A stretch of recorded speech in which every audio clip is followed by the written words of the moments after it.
For years, Star Trek has stood for more than just sci-fi. It's been a beacon of imagination, unity, and forward thinking.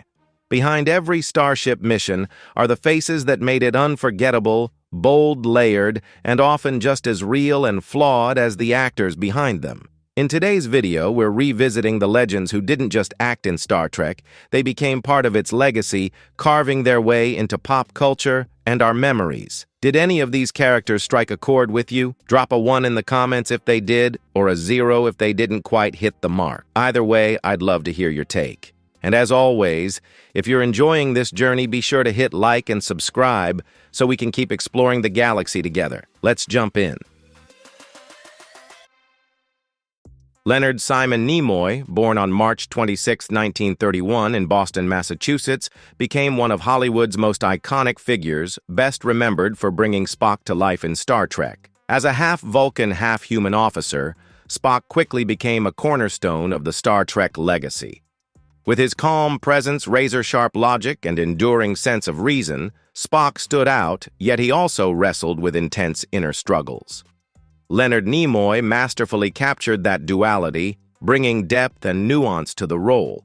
His portrayal not only etched Spock into the hearts of fans around the world, but also echoed parts of Nimoy's own humanity.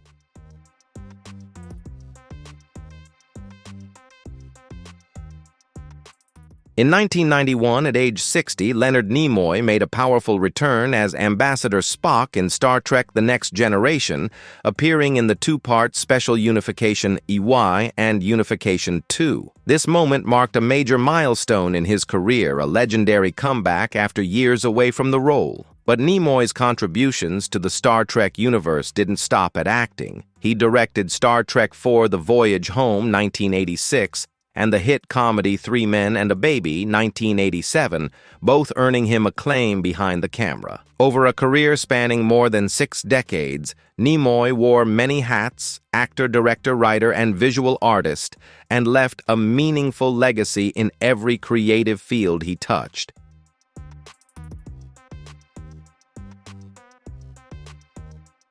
Leonard Nimoy's personal journey wasn't without its hardships. He married Sandra Zober in 1954, and together they had 2 children, Julie and Adam. But as his career took off, Nimoy admitted that his demanding schedule often made him a distant and preoccupied father. After 32 years, the marriage came to a quiet end. Later in life, he found lasting companionship with actress Susan Bay, who became a vital presence during his final decades. Nimoy also grappled with personal challenges throughout his career, including a struggle with alcoholism during the filming of the original Star Trek. His decision to seek help through rehab spoke volumes about his resilience and the inner strength of an artist determined to face his demons head-on.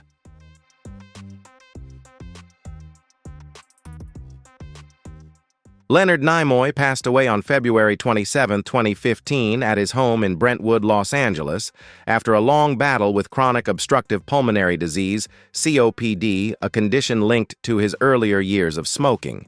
He was 83.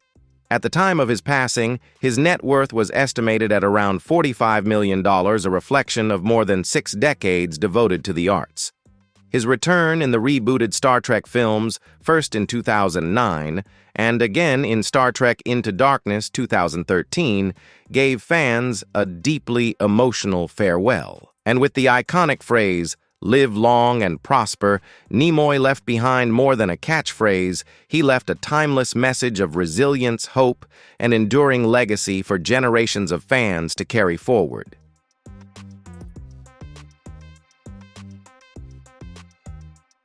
Majel Lee Hudak, known professionally as Majel Barrett Roddenberry, was born on February 23, 1932 in Cleveland, Ohio.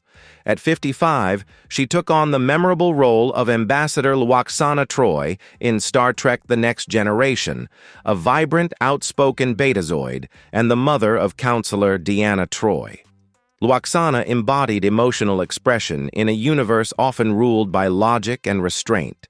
Her presence brought warmth, humor, and unpredictability to the series, breaking through its more rigid norms. Majel passed away on the morning of December 18, 2008, at her home in Los Angeles after a battle with leukemia.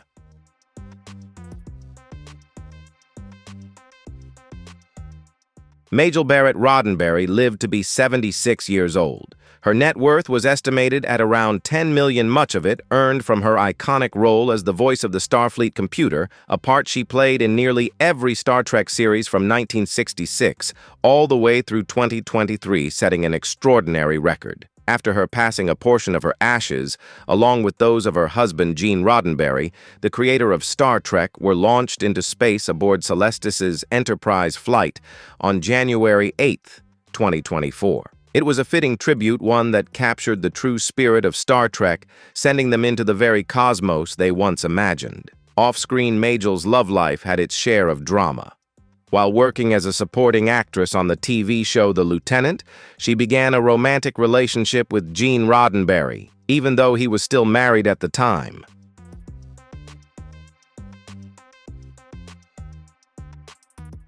The couple officially married in December 1969 and had one son, Eugene Rod Roddenberry, born in 1974.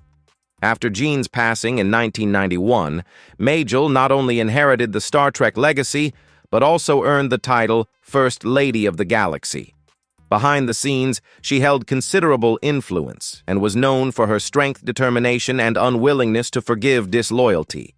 Though often seen as a controversial figure, fans continue to regard Majel Barrett as the heart of the Star Trek universe, the only woman to appear in every version from the original series to the modern age.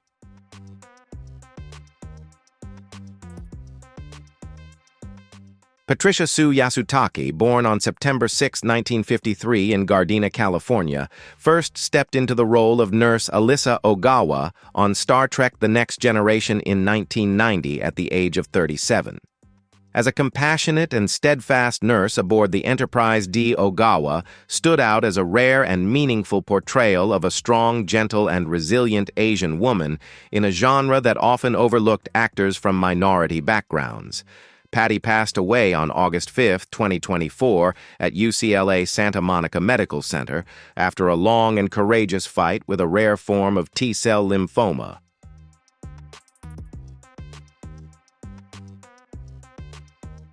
Patricia Yasutake lived to be 70 years old.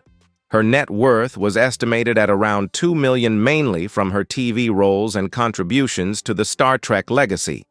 As an Asian American actress in an industry often riddled with stereotypes, Patty was frequently limited to small supporting parts.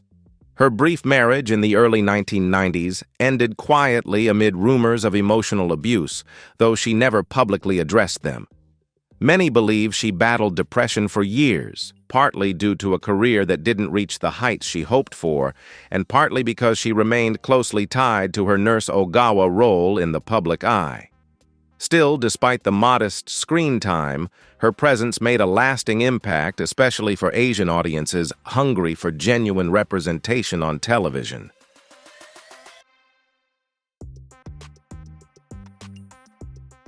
After her role in Star Trek First Contact in 1996, Patty Yasutake gradually stepped away from major projects.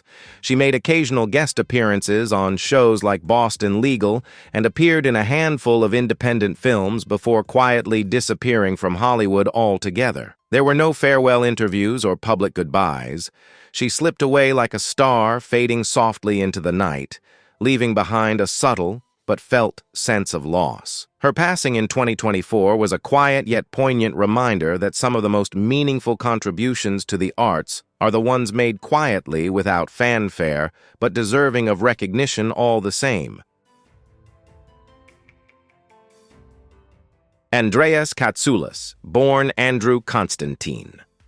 Katsoulis, on May 18, 1946, in St. Louis, Missouri, entered the Star Trek universe in 1989, at age 43, as Romulan Commander Tomalak, a character both intimidating and compelling. With his piercing gaze, deep, resonant voice, and intense face-offs with Captain Picard, he became one of the franchise's most unforgettable villains. Tony Todd, born December 4, 1954, in Washington, D.C., made his Star Trek debut in 1990 as Kurn, a complex and emotional Klingon warrior who is Worf's brother, quietly leaving a lasting cinematic legacy.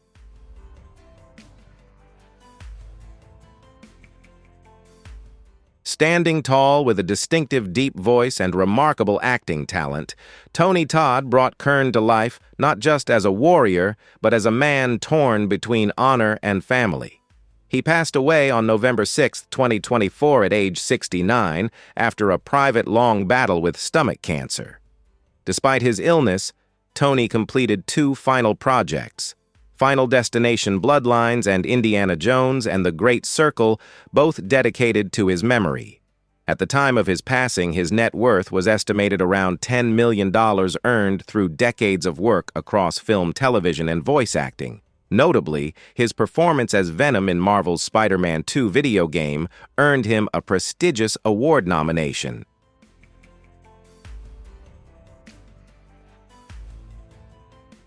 Tony Todd's personal life blended extraordinary talent with quiet struggles. He and his wife Fatima Cortez had 2 children, Alexander and Ariana, but their marriage faced challenges from long separations, his intense dedication to his craft, and ongoing psychological pressures. In the 1990s, a brief relationship with a young actress stirred controversy when she accused him of emotional abuse, though no legal action was taken. Known for turning down blockbuster roles that lacked depth, Tony chose a tougher path, focusing on roles that explored the darker sides of humanity. In his later years, he lived a mostly reclusive life in Marina del Rey, California.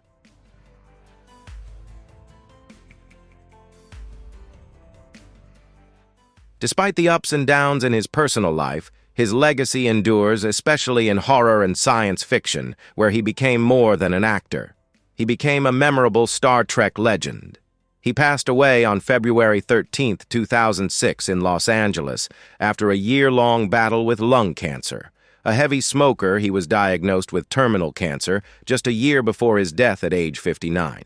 His estate was estimated at around $3 million earned largely from iconic roles in Babylon 5 and The Fugitive 1993. His personal life was marked by turbulence, with his first marriage to Marva Marie Cadane ending in divorce after they had 2 children, Michael and Catherine.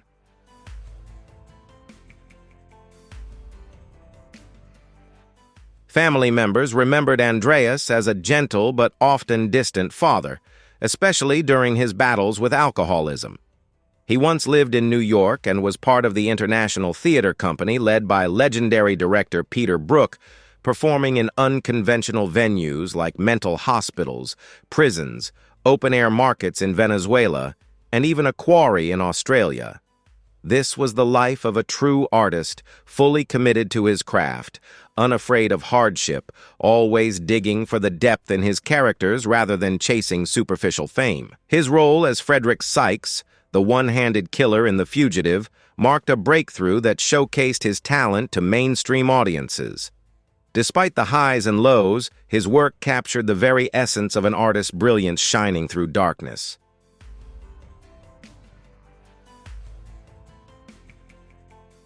Anthony Tyrone Todd, born December 4, 1954 in Washington, D.C., is recognized as one of the most influential actors in film and television, particularly within the science fiction and horror genres. He made his Star Trek debut in 1990 as Kurn Worf's brother, bringing to life a character rich in complexity and emotion. Kurn is a Klingon warrior caught between fierce honor and deep family loyalty, embodying not just the strength of a fighter, but the turmoil of a conflicted soul, a role Tony Todd portrayed with remarkable depth.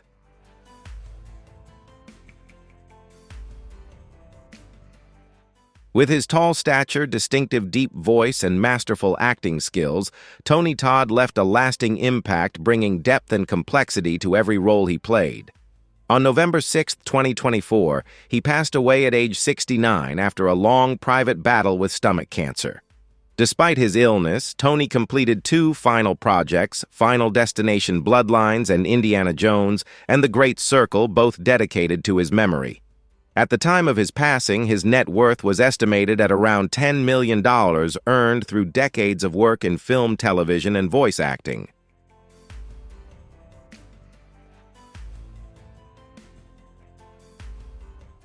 One of Tony Todd's standout performances was his role as Venom in Marvel's Spider-Man 2 video game, which earned him several prestigious award nominations.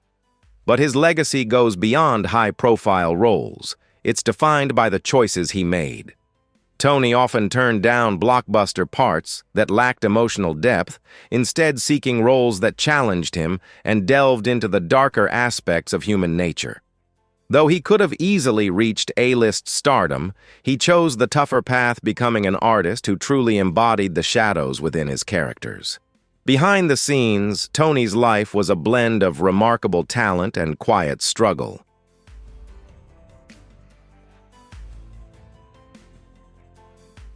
Tony Todd was married to Fatima Cortez, and together they had 2 children, Alexander and Ariana. Their marriage faced repeated challenges due to long periods apart, ongoing psychological stress, and Tony's intense dedication to his craft. During the 1990s, he was involved in a brief relationship with a young actress who later accused him of emotional abuse, though no legal action followed. Despite these personal struggles, Tony worked to maintain a balance between his artistic career and family life.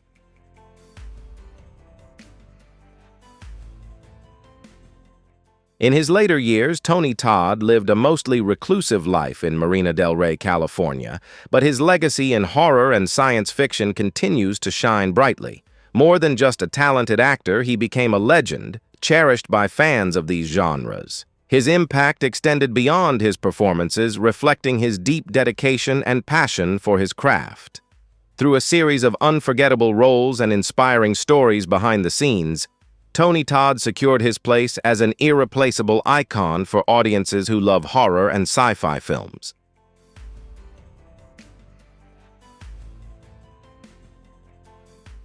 Though he's no longer with us, Tony Todd's vibrant and unforgettable roles will continue to inspire generations of actors and fans alike.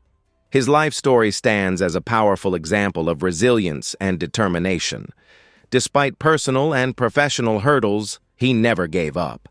Instead, he poured himself wholeheartedly into his craft, leaving behind a treasured artistic legacy.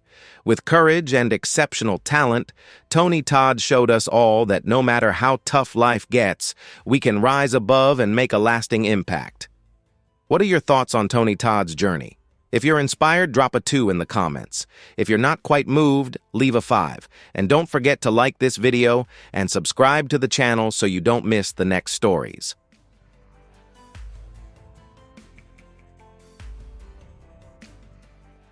Barbara March, born Barbara Jean Machka on October 9, 1953, in Canada, made her Star Trek The Next Generation debut in 1991 as Lursa, one of the fierce Duras sisters known for their ambition and ruthlessness within the Klingon Empire. With her sharp features and commanding presence, Barbara quickly turned Lursa into one of the most unforgettable female villains in the entire Star Trek franchise.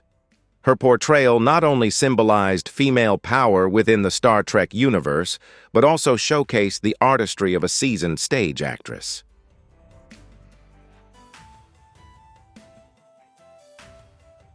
Barbara passed away on August 11, 2019, after a long battle with cancer at the age of 65. Her estate was valued at around $1.5 million, earned primarily from her television roles and many years of dedication to the Shakespeare Stratford Festival, the Guthrie Theater, and theaters in New York and Los Angeles. Barbara's personal life was not without its own drama. She married Alan Scarfe, an actor who also appeared in Star Trek, but their marriage faced multiple separations and conflicts, largely due to Barbara's deep commitment to her stage career. Their daughter Antonia pursued music, but chose to live away from the public eye and media attention.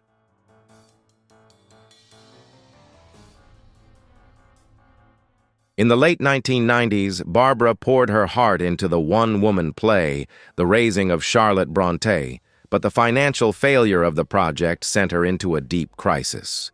Known for her extreme perfectionism, she once walked out of a performance simply because a co-actor disrupted the mood, showing just how fully she lived for her art. This uncompromising attitude eventually led to her growing alienation within the entertainment industry. Though a true talent, Barbara burned brightly like a blazing flame, only to fade away quietly. Yet for anyone who saw her on stage or as Lursa, Barbara March's name remains forever etched in the hearts of Star Trek fans.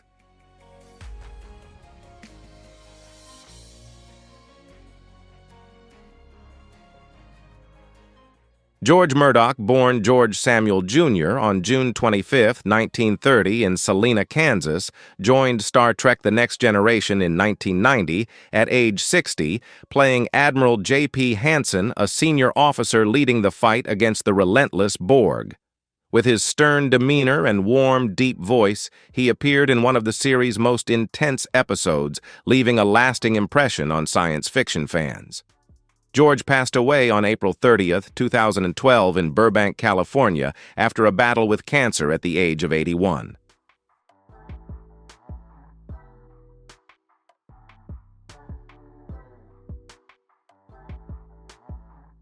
George's estimated net worth was around $2 million earned through decades of television roles and voiceover work. He shared a stable family life with his wife Kathy, whom he remained with until the end of his life. Though they had no children together, George considered Kathy's children from a previous relationship as his own. At work, however, George was known for his fiery temper and high standards, once clashing directly with William Shatner over script disagreements during Star Trek V. Despite this, his talent shone through in roles like Yuri Testikov on Seinfeld and various judges and authority figures on TV. To many, George Murdoch was more than just Admiral Hansen. He was a respected figure in American television history.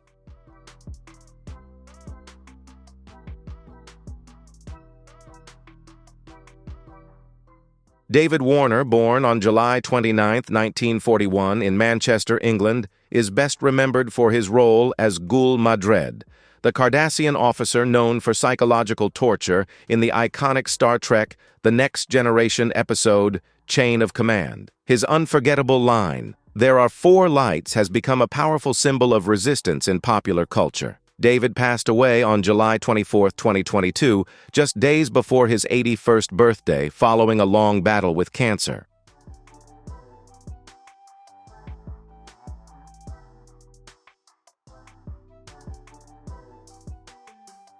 David left behind an estimated estate of $8 million earned over a long career in theater and film, including classics like Titanic, Tron, and Time Bandits. Despite his powerful acting talents, he lived a fairly private life. He was married to Harriet Lindgren and had one son, though the marriage ended in the early 2000s. Friends described him as a book lover who preferred a quiet, reclusive lifestyle, steering clear of Hollywood parties. For many years, Warner battled stage fright, which eventually led him to step back from theater, a poignant irony for an actor born to perform on stage.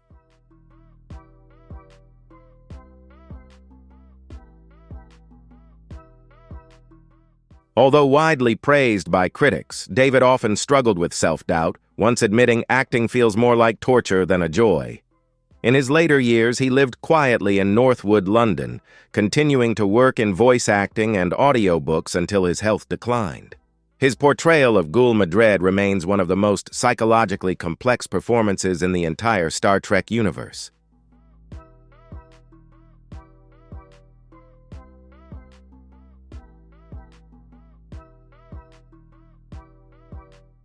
Charles Darwin Cooper, born August 11, 1926, joined Star Trek The Next Generation in 1990 at age 64, playing Klingon leader Kumpech, a character embodying the ultimate authority of the warrior Klingon Empire, known for his icy demeanor and sharp political savvy.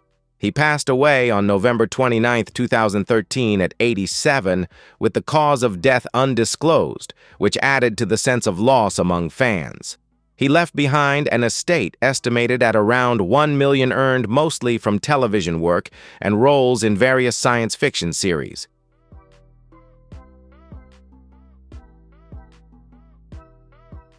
Behind the Klingon makeup, few knew that Charles Cooper carried deep personal wounds.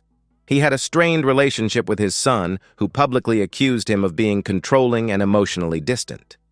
Later, Cooper married Pamela Searle and had 3 children, but the emotional scars from his past stayed with him until the end of his life. Though free from major scandals, Charles was one of those talented actors overlooked by Hollywood. He was once considered for a major leading role, but was passed over because his look was deemed not marketable enough.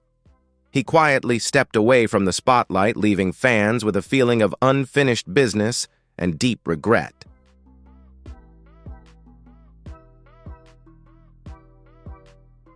Richard Hugh Lynch was born on February 12, 1940 in Brooklyn, New York, into an Irish Catholic family. At 53, he joined Star Trek: The Next Generation in 1993, portraying Arctis Baron, a cold and ruthless mercenary featured in the 2-part episode Gambit. This role marked an impressive return for the familiar on-screen villain, whose facial scars both terrified and captivated millions of viewers. On June 19, 2012, Lynch was found dead at his home in Yucca Valley, California, at the age of 72.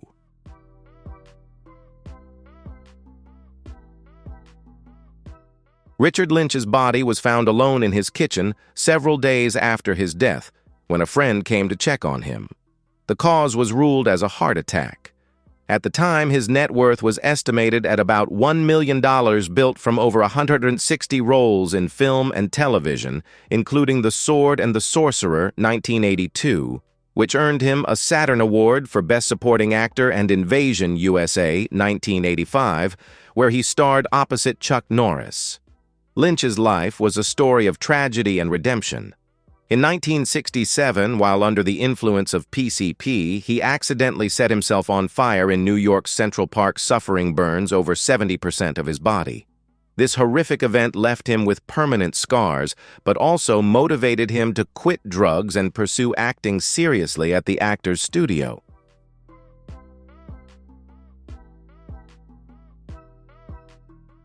Though he often played villains on screen, Richard Lynch was a lonely and fragile soul in real life. He earned a Tony Award nomination in 1977 for his stage work, alongside Al Pacino, and starred with Judson Scott in the film The Phoenix, 1982.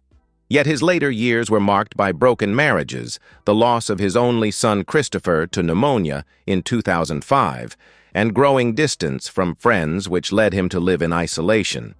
Despite battling addiction, surviving a horrific accident, and enduring emotional struggles, Lynch stands as a symbol of rebirth and dedication. His life story proves that no matter how tough and challenging life gets, a person can rise above it, learn, and reinvent themselves.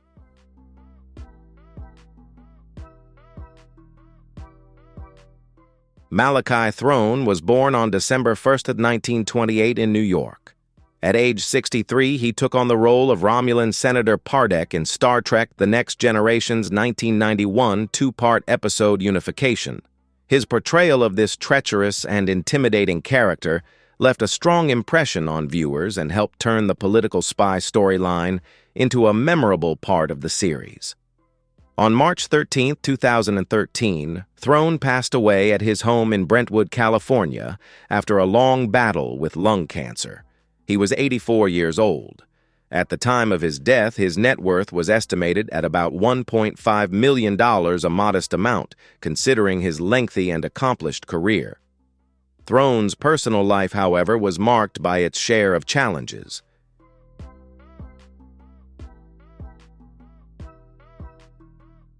His first marriage to Judith Marions lasted 27 years, but ended amid controversy, including allegations that he was controlling and emotionally damaging. The couple had 2 sons, one of whom, Zachary Throne, went on to become a musician and actor. His second marriage to Marjorie Bernstein also ended quietly. Despite his talent, Throne often felt overlooked by Hollywood, partly because of his unconventional appearance. He was also criticized for pushing younger actors away from rehearsal spaces. In his later years, his health declined significantly. His passing marked the end of a long and difficult journey, but one still deeply rooted in artistic passion.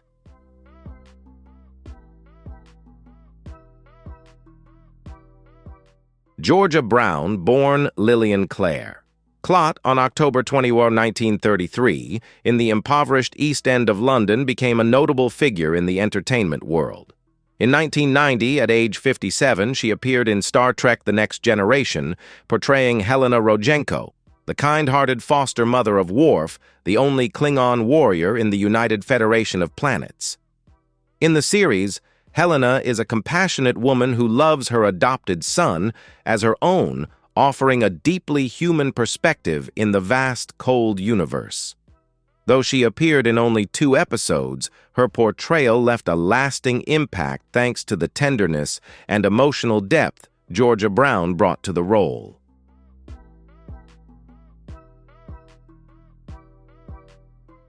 Unfortunately, Georgia Brown passed away shortly after her role in Star Trek: The Next Generation. She died on July 5, 1992, at St. John's Hospital in London at the age of 58. The cause of death was complications following surgery for a bowel obstruction. Her passing was unexpected, coming just as she was preparing to perform in a tribute concert for Sammy Davis Jr. at the time. Her net worth was estimated at around $500,000, a modest sum that reflects a life devoted more to art than to the pursuit of fame. Georgia Brown's personal life was marked by twists and turns. She was married to producer Gareth Wagan, a relationship that began as an artistic collaboration but eventually fell apart due to differing life views. They divorced in 1981.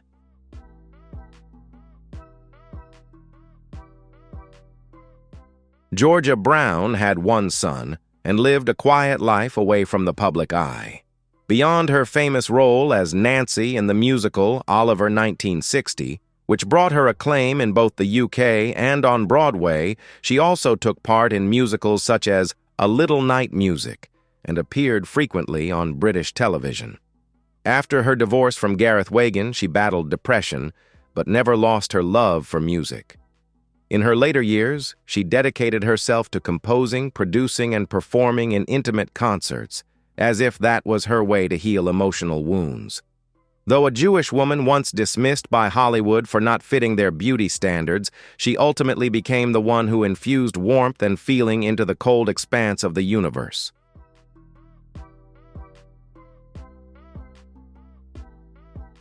Besides his groundbreaking scientific achievements, Stephen Hawking also appeared in various popular culture shows like The Simpsons, Futurama, and The Big Bang Theory, making him a rare academic figure who became a true cultural icon. These appearances not only reinforced his influence, but also helped bring complex scientific ideas to a broader audience. Born on January 8, 1942, in Oxford, England, Hawking was diagnosed with ALS, amyotrophic lateral sclerosis. At 21, a condition doctors predicted would take his life within a few years. Defying all odds, he lived for more than 50 years, profoundly reshaping our understanding of the universe and existence.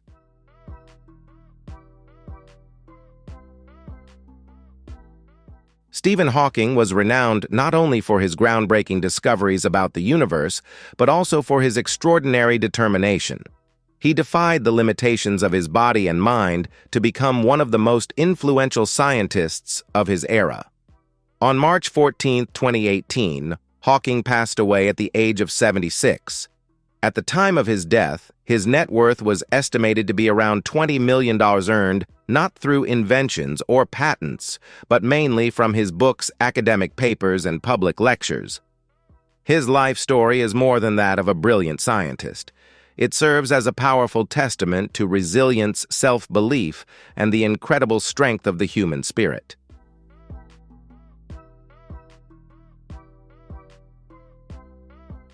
John Neville, born December 8, 1925 in England, was a gifted actor and director. At 64, he appeared in Star Trek: The Next Generation as Isaac Newton, one of history's most iconic scientific minds. His portrayal was both nuanced and deeply compelling, captivating viewers and holding their attention throughout. Neville was more than just a talented actor. He was a true artist, who despite a remarkable career shunned fame and public spotlight, dedicating himself instead to the pure craft of acting.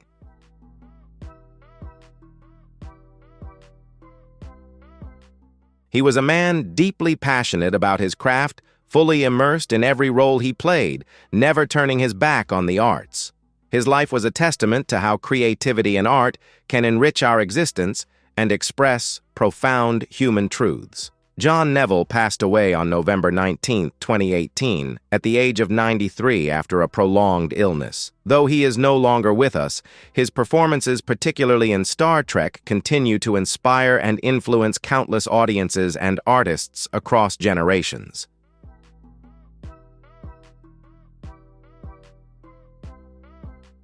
Pamela Kosh, born on October 1, 1928, in Kent, England, joined Star Trek The Next Generation at age 64, portraying Jessel, a small but memorable character who shared scenes with the android Data. With her refined presence and distinct British accent, Pamela infused the role with an air of mystery, enriching the show's futuristic atmosphere. She passed away on May 4, 2022, in California at 93. Though her death went largely unnoticed by mainstream media, devoted fans deeply felt the loss.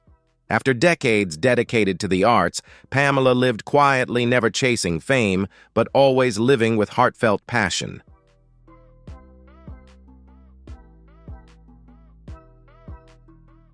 Pamela's personal life was marked by significant challenges. She shared a loving marriage with stage actor Walter Gilmore, but his sudden passing in the 1980s left her devastated, leading to a period of deep depression. Following this loss, Pamela became more reclusive, appearing only sporadically in minor roles on TV shows such as The King of Queens and Gilmore Girls. Despite the hardships in her later years, she remained committed to her craft, choosing small yet meaningful parts that reflected her enduring passion. Pamela's life is a powerful example of resilience and dedication to one's art, even when faced with profound change.